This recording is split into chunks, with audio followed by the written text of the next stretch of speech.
Sabe todo esse software que está em volta da gente o tempo todo? Pensa só, do celular no bolso até o sistema que controla um avião, tudo isso é construído em cima de uma base, uma fundação que a gente não vê. E é sobre essa fundação que a gente vai falar hoje. Vamos tentar entender por que, às vezes, essa estrutura toda simplesmente desmorona, e de um jeito bem espetacular. E para a gente entender o tamanho da importância disso, acho que o melhor é começar pelo fim, pelas consequências. O que acontece quando o software falha? Sabe, essa ferramenta que está em tudo quanto é canto na nossa vida? Bom, como a gente vai ver agora, o estrago pode ser gigante. Vamos começar com um número: 125 milhões de dólares. É muito dinheiro. Esse foi o prejuízo, o rombo, quando a sonda Mars Climate Orbiter da NASA simplesmente se perdeu, para sempre. E a causa por trás dessa perda toda? Olha, é até difícil de acreditar. Era assim, uma equipe de engenheiros usava o sistema métrico, sabe, metros, quilos, e a outra usava o sistema imperial, com pés, polegadas. Foi só isso. Um erro bobo de conversão de unidades, uma coisa que parece tão simples e que fez a sonda inteira virar pó na atmosfera de Marte. Ok, se um erro de conversão já pareceu caro, que tal a gente aumentar a aposta? Vamos para 370 milhões de dólares. Esse foi o custo da explosão do foguete europeu Ariane 5. E não foi depois de muito tempo, não. Foi só alguns segundos depois de sair do chão. E qual foi a causa dessa vez? A decisão, que parecia inteligente, de reutilizar o software do foguete anterior, o Ariane 4. Qual o problema? Bom, o foguete novo era mais potente, diferente. E uma única conversão de dados, um número que era para ser de 64 bits, tentou ser espremido num espaço de 16. Não coube, deu um overflow, estourou e levou o foguete junto. Mas agora, a gente chega no número mais pesado, mais trágico de todos: 346.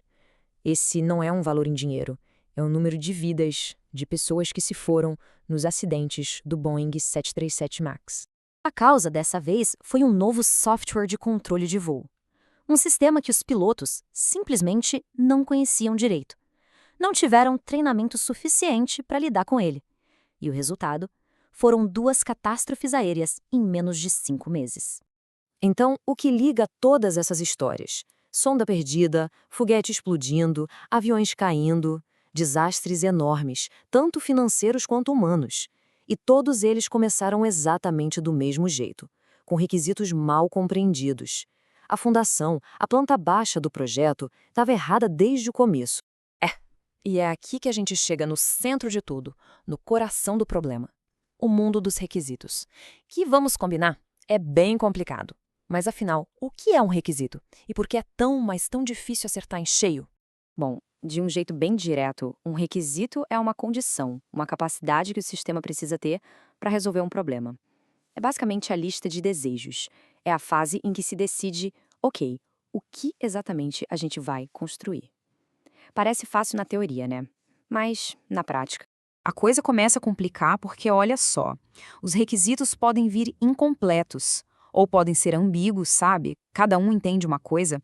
Às vezes, um requisito briga com o outro, ou então o que se pede é simplesmente impossível de fazer com a tecnologia que existe. E, para piorar, são difíceis de testar. Agora joga nesse caldeirão o fato de que cada pessoa envolvida no projeto quer uma coisa diferente. Pronto, tá aí a receita para o caos. Sabe uma coisa que se ouve muito por aí?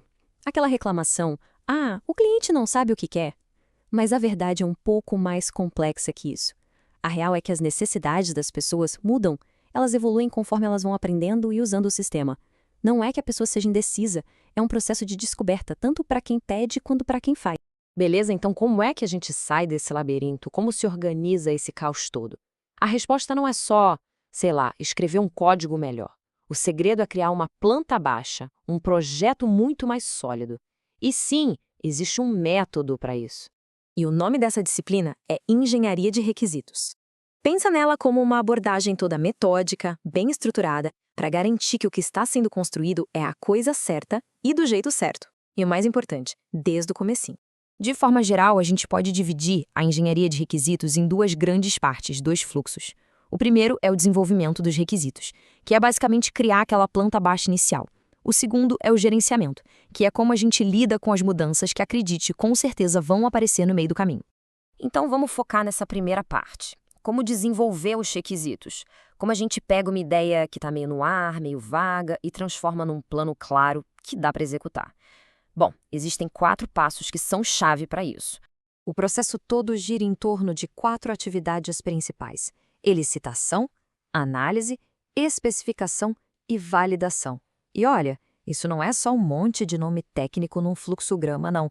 São etapas que se apoiam uma na outra, construindo um caminho para trazer clareza no meio de toda a confusão. O primeiro passo, então, é a elicitação. E o que é isso? Bom, não é sentar e esperar os requisitos caírem no colo. É o contrário. É uma busca ativa, um trabalho de investigação mesmo. É ir atrás, descobrir com entrevistas, com workshops, qual é o problema de verdade que precisa ser resolvido. Pensa num trabalho de detetive. Logo depois da investigação, vem a análise. É aqui que a gente pega tudo o que foi coletado e começa a organizar a casa. É a hora de procurar por conflitos, de checar se aquilo que foi pedido é tecnicamente possível, sabe? De começar a montar uma estrutura que faça sentido.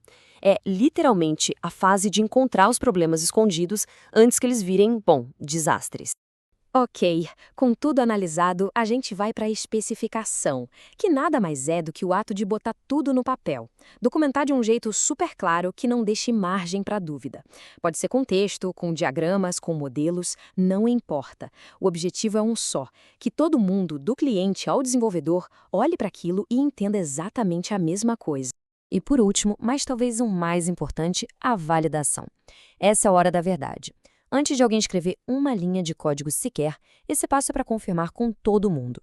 Pessoal, é isso aqui mesmo que a gente vai construir? É aquela checagem final, sabe? A que evita um retrabalho danado, custos que não estavam no plano e, claro, muita dor de cabeça lá na frente. Só que essa planta baixa não é escrita em pedra. Depois que ela está pronta, ela precisa ser gerenciada. Porque se tem uma certeza na vida de um projeto de software é que as coisas vão mudar. A mudança é inevitável. Os requisitos mudam, o mundo muda.